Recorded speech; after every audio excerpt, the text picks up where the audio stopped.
আপনার সাথে যখন আমার এই অনুষ্ঠানটি করব বলে আলোচনা হচ্ছিল, তখনই আপনি বলছিলেন যে আপনি অনেক কিছু খোলামেলা বলবেন, অনেক রাগঢাক রেখেই আপনি মানে রাগঢাক ছেড়ে আপনি কথা বলবেন।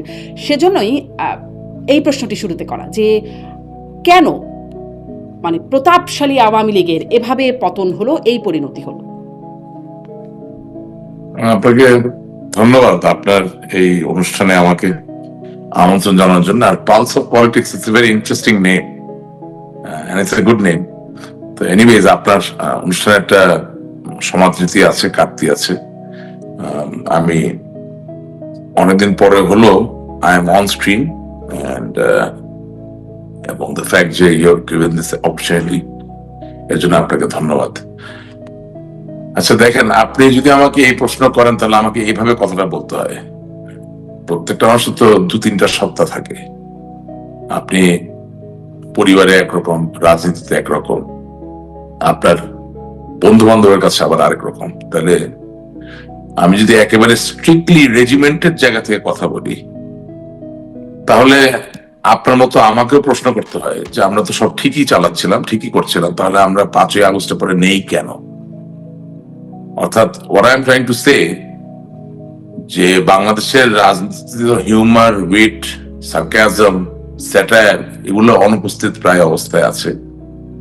সেই জায়গা থেকে বলতে হয় যে আমরা অর্থনীতি ভালো চালিয়েছি, আমাদের অর্থনৈতিক ব্যবস্থাপনা ভালো ছিল, আমাদের ব্যাংক ব্যবস্থাপনা ভালো ছিল, আমাদের আইন শৃঙ্খলা রক্ষাকারী বাহিনীর যে ব্যবস্থাপনা সেটাও ভালো ছিল, গোয়েন্দা সংস্থাগুলোর ব্যবস্থাপনা ভালো ছিল, সর্বোপরি রাজনৈতিক দলের যে ব্যবস্থাপনা সেটা কোনো ত্রুটি ছিল না, যার দরুন কোন একটি গায়েবীয় কারণে 5ই আগস্টের পরে হঠাৎ আমরা নাই।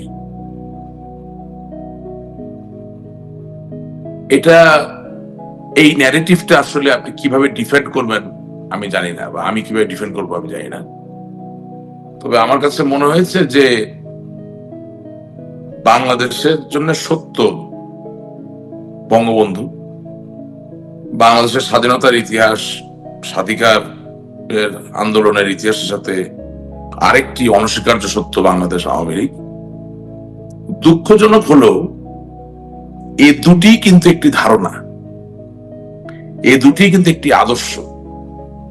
এবং আজকে আমার বলতে একেবারেই কোনো দ্বিধা হচ্ছে না যে আমার মনে হয় জনমানুষের পাশে থাকার, জনমানুষের সাথে ভালোবাসার একটা নিবিড় সম্পর্ক স্থাপন করার যে পথ দেখিয়ে দেওয়া হয়েছিল সেটা থেকে আমরা অনেক দূর চলে গিয়েছিলাম বলেই আজকে 5ই আগস্টের পরে আমাদের এই অবস্থা।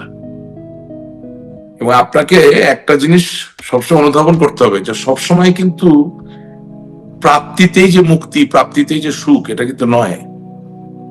আপনি $500 বিলিয়ন অর্থনীতি বানালেন, $600 বিলিয়ন অর্থনীতি বানালেন বলেই মানুষ আপনার প্রতি খুব অনুরক্ত হয়ে গেল, খুব খুশি হয়ে গেল, এবং সেখানে ক্ষোভের কোনো সঞ্চার হবে না, সেখানে উত্তেজনা তৈরি হবে না, সেখানে সংক্ষুব্ধ হওয়ার কোনো জায়গা থাকবে না। এই ধরনের চিন্তা করা বোধহয় খুব বালক সুলভ একটা চিন্তা ভাবনা। সুতরাং আমার কাছে মনে হয়েছে যে আমি আজকে সকালবেলা একটা লাইভ টক শো করেছি, আমার কাছে মনে হয়েছে যে অকপট স্বীকারোক্তিটা এমনই হওয়া উচিত যে আমরা আমাদের দলের তৃণমূল থেকে সকল পর্যায়ের মানুষের যদি আন্তরিক অংশগ্রহণ থাকতো 5ই আগস্ট বা জুলাই মাসের যে আন্দোলন সংগ্রাম সেটাকে মোকাবেলা করার অথবা আলিঙ্গন করার বা এটা সমাধান করার, তাহলে আজকে এই অবস্থা হতো না।